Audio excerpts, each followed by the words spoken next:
us, you're still on to Enterprise Morning, reaching you from Enterprise Television. Let's get to our conversation for today. President Bola Tinubu has convened a high-level meeting with Nigeria's service chiefs and the Inspector General of Police at the Aso Rock Presidential Villa to address the escalating violence and insecurity across the nation. The meeting included key figures such as Senate President Godswill Akpabio and Senate Leader Opeyemi Bamidele. The gathering also follows a recent explosion on the Trans-Niger pipeline in Rivers State and a series of violent incidents resulting in significant loss of lives. In the past 2 weeks, approximately 250 individuals have been killed in separate attacks across Plateau, Benue, Borno, Kebbi, Katsina, Abia, and Kwara states.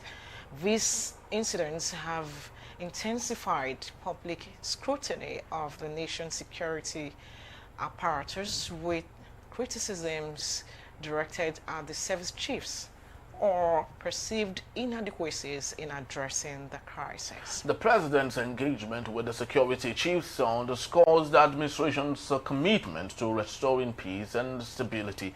Observers note that this meeting is a critical step in reassessing and potentially restructuring Nigeria's security strategy to effectively combat the ongoing threats. That's what we have right now. So let's get talking. We'll still have with us Emeka Amadunago and Jane. You know, this is a very sickening situation. How that you know, we did talk about situations where tourism is supposed to be the bedrock of survival. You know, for a country like Nigeria. Other countries have used that as a source of livelihood, but of course, we are not even thinking about that because of the insecurity we have in the country.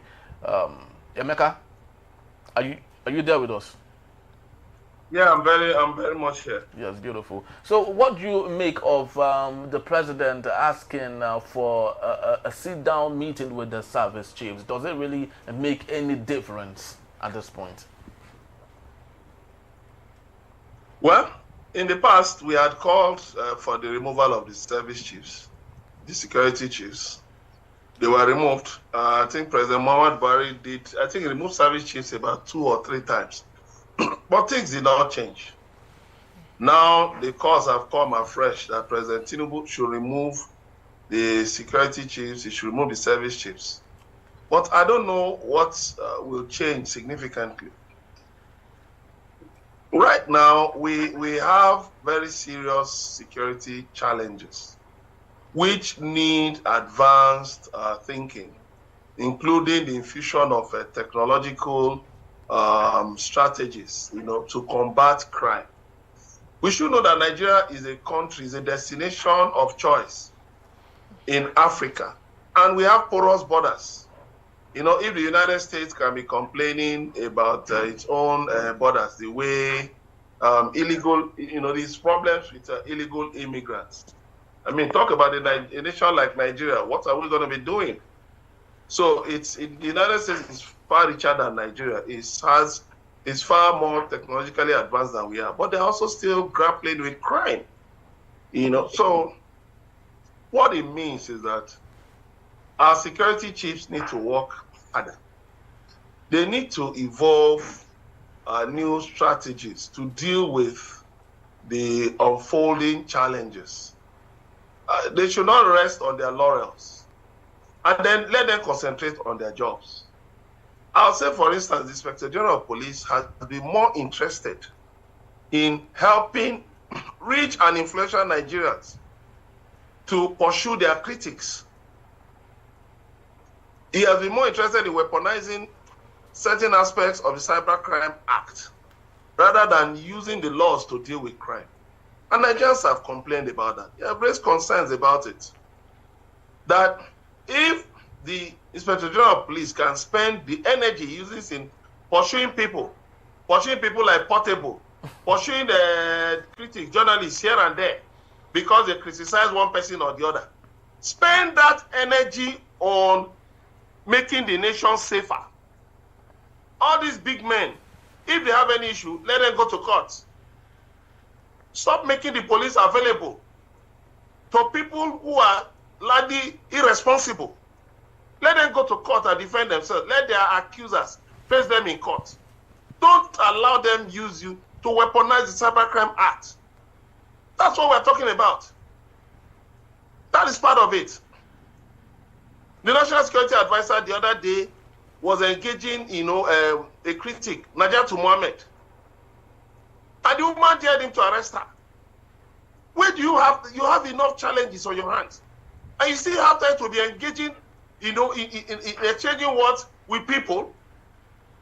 Are you God that you expect that people will not criticize you? Leave that job for your media aides. Face the critical task of safeguarding the nation, because people are being killed unnecessarily, avoidably, due to your lack of focus. You are not focused. You are highly distracted.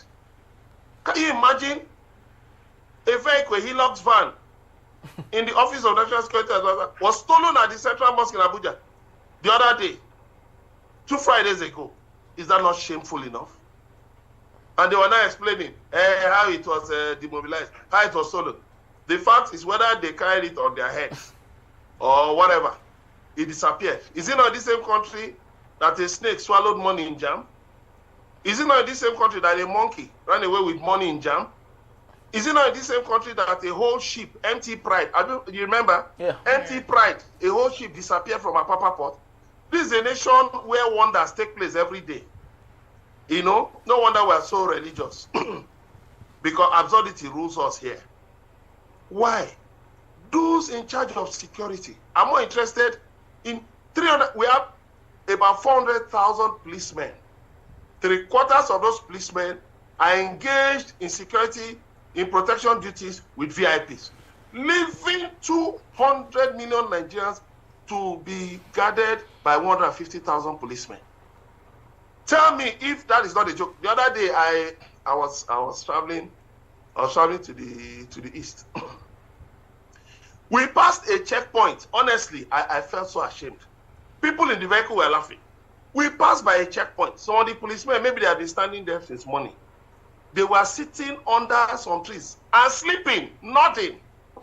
These are policemen, armed policemen. They were holding guns. I was so ashamed to record the scene. I was too ashamed.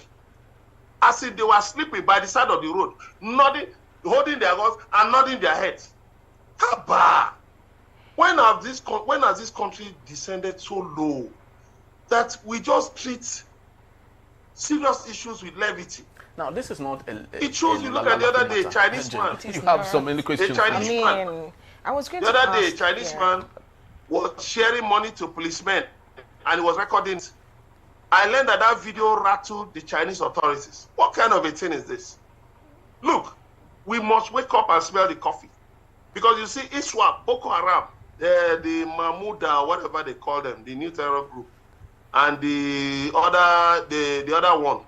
These guys are bent on wrecking this country. We also have the headsmen. We also have the headsmen who are causing problems here and there. These people are not joking. So it's not enough for President Tinubu to meet with security chiefs. Okay. He should give them marching orders, 48 hours to end the security problem, or just bring their letters of resignation and get out of the positions. Yes, very true. That is all. Okay, meeting with the service chiefs, you said is not the matter, is not the key thing. It's giving them 48 hours to ensure. But, the special advisor to the president on policy communication, Daniel Bola, has said that he has shifted. We will have a way of doing blame game when incidents occur in Nigeria, about how some state governors, have gotten 1 billion, 2 billion, 3 billion on security, and then he's advocating for state policing. And at the end of the day, they seem not to do. It looks like they all just get these monies and then use it for their own personal gains without really doing what is necessary. Because one will say that the president is really putting a lot of money into this, especially in each state, and they seem not to be doing anything. So do you think, even when he gives this order, that anything will be done? Don't mind Daniel Bola. What is he talking about? Is the federal government not collecting taxes? You collect taxes from the people, and you are saying that the people should not get value for their money. Well, I don't blame him. Look at the things he was saying in the past. Now he's saying another set of things. So such an individual is not somebody, I don't even, if I see anything with his name, I just look away. What we need is rational thinking right now. We need state policing. The National Assembly must expedite action to approve state policing, because it is clear that the federal police is no longer capable of being of any use to Nigerians. You see videos of policemen defending, protecting Yahoo boys, protecting even councillors, local government councillors, carrying bags for wives of politicians in the market, washing cars with their uniform, washing cars for government officials. The glory has departed. What we need today is a reorientation. You have what you call spy police. Those are members of the police who are not full-time policemen. I believe you can train them. You can train the spy police. You can recruit so many Nigerians into spy police and then train them, attach them to these politicians for VIP protection duties. They take the core Nigerian police, put them out to defend Nigerians, to protect Nigerians. That is the job of the police. But when you have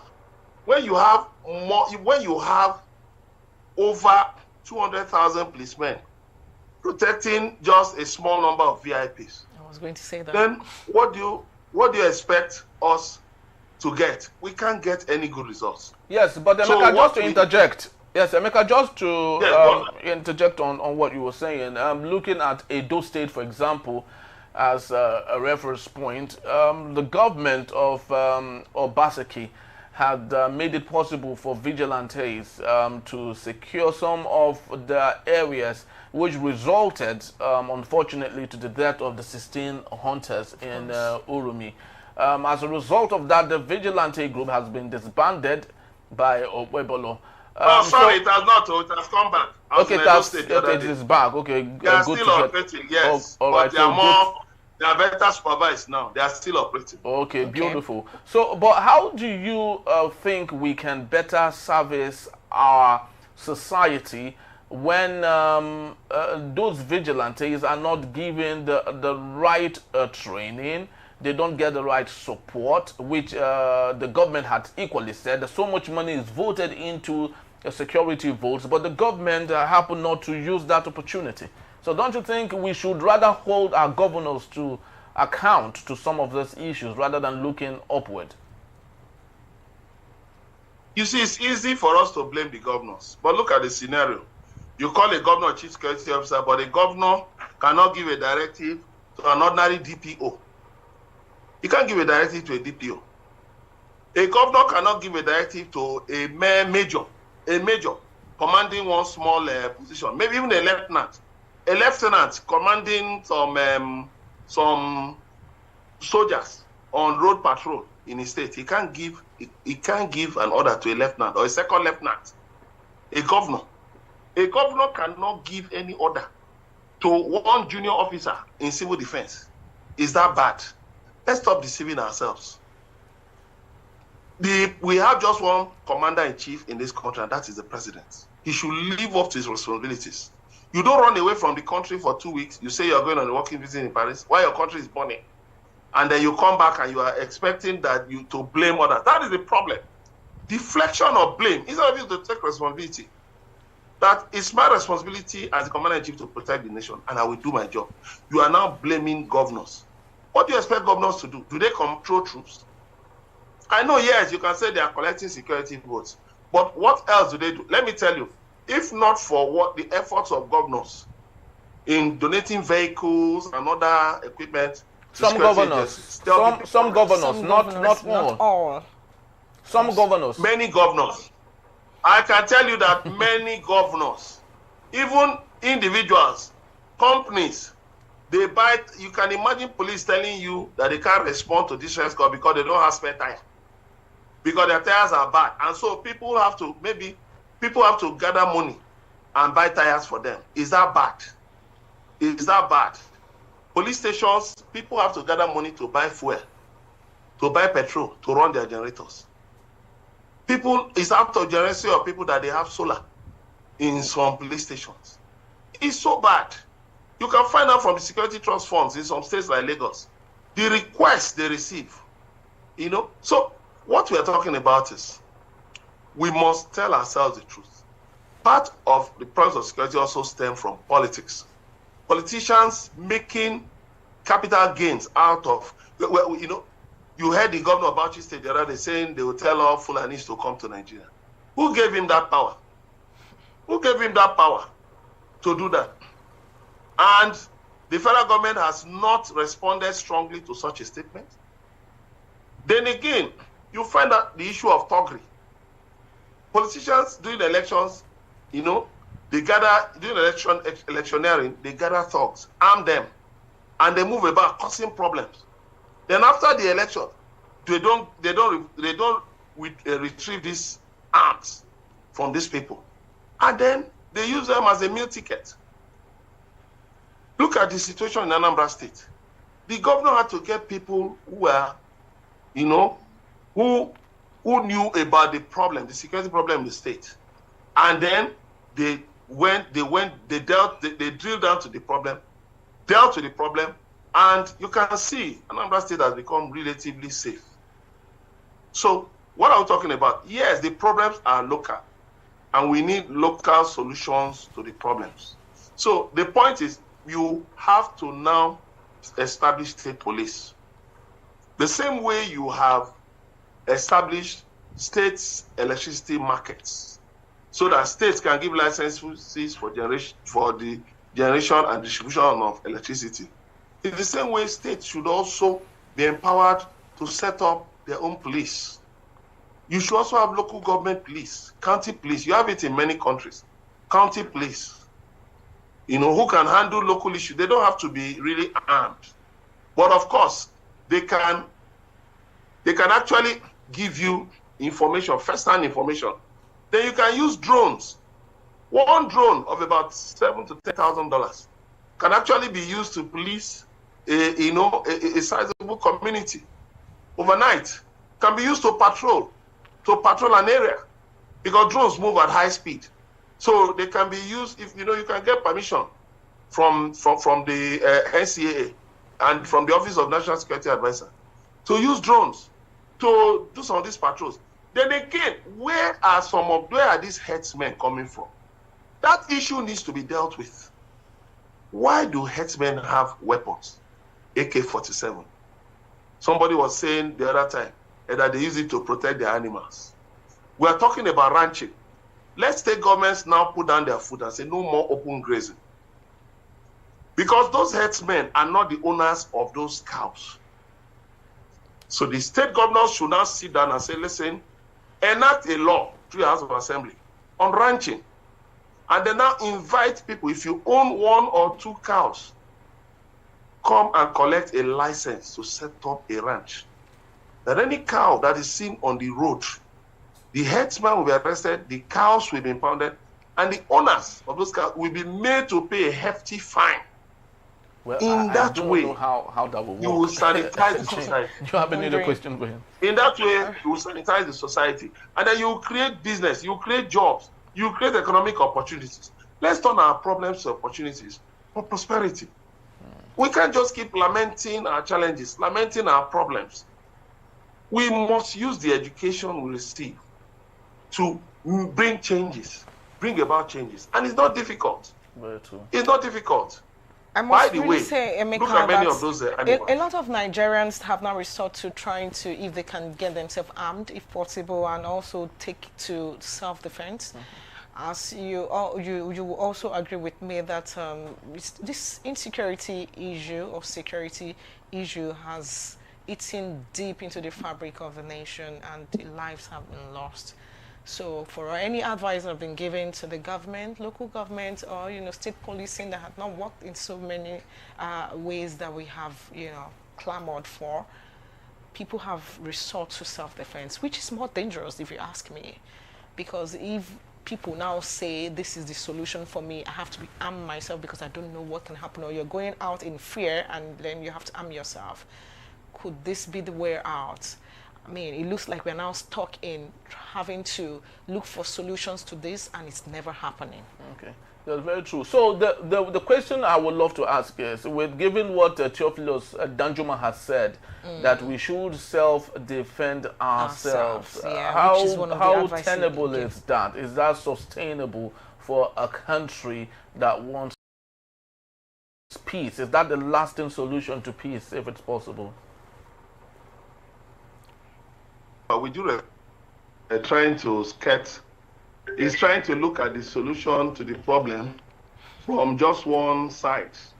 You know, he's just trying to look at the problem from just one angle, and that's not helpful. Government exists for the security and well-being of the nation. Government collects taxes from the people. The government should use the tax to protect the people. But it's not happening. If you want to arm citizens, then what you can do is you can convert NYSC. You can convert NYSC to a military training. You can actually train youths between 18 and 22. You can train them in defensive techniques. You can train them in weapons handling. And then you deploy them to the states, to the local governments. I must tell you something. The Edo Vigilante did a lot during the time of Obaseki. Places where policemen, soldiers, you know, shied away from. These vigilantes were in the bush. I'm telling you from personal experience. There were times I traveled to remote places in Edo State, and I saw these vigilantes in those remote areas, alone, guarding the highways in some of those remote areas. I was really disappointed because part of the problem in Edo was actually caused by Governor Monday Okpebholo. He came in and started dismantling all the structures left by his predecessor. Not knowing that you don't play politics with security. Security is a delicate issue. You don't play politics with security. If you wanted to reorganize the leadership of the vigilante, yes, but you shouldn't have come out openly to be saying it, you know, making it look like you are going to dismantle the vigilante. What you are doing is you are giving notice to criminals that no problem, I will create I'm not paving way a for pathway you. for you to do what you like. So what I'm talking about is that General Danjuma should use his position to put pressure on the federal government, to put pressure on the National Assembly, to say, okay, please pass the law on, you know, put state police in the constitution, and let these vigilantes be trained. They can be properly trained. Let them be properly trained. Let them be properly organized and identified, and so that our society can be safer. Let me tell you, look at foreign investors. The president and governors will tell you they're traveling abroad for foreign investors. But look at foreign investors from from the Gulf, from the Middle East. They are flooding into East Africa. Why? Looking for opportunities. Because those places are relatively safer than Nigeria. Why are they not coming to Nigeria? Why are they not coming here? So security is the first port of call for a serious government to attract foreign investment, even local investment. So we must take these things very seriously. If you want governors to be chief security officers in their states, then then make the necessary call, the necessary laws, tweak the laws so that the governors can be actual security officers in their states. If the federal police commissioners cannot report to the governor, then let the governors have state police so that they will have coordinators who can report to them. But Emeka, I would love to take you on that particular one. The state policing you talked about. Lots of governors in Nigeria can hardly pay 70,000 naira minimum wage. And given the burden, given the burden of state policing, that's more than enough for them. How do you think that is even sustainable? All right, I think I would like to add this. We also had in the Southwest this Amotekun Corps that, Rotimi, late Rotimi Akeredolu, brought into being. But I wonder the efficacy of that, that particular security outfit, if it's still, because, we used to hear it when Amotekun used to be very high. used to be. But that right now, so which is why I say you mentioned earlier that okay, having the vigilante in the constitution. How about ensuring and enforcing continuity? Because you talked about when another government comes to be, you try to move away. Which is exactly what is really happening. Even with this Amotekun, because we now have another governor, and it seemed to be like that security outfit seemed not to be as efficient as it was when the former or late governor was at it. And this has been happening in most of the states. So I mean, what do you think is the way out to alleviate the fear of people, especially when it comes to security? I'd like to say this. Let me give you a personal example. Okay. There was a time when I was the chairman of my area, my CDA, Community Development Association, where I live. And then we were having security issues. Of course,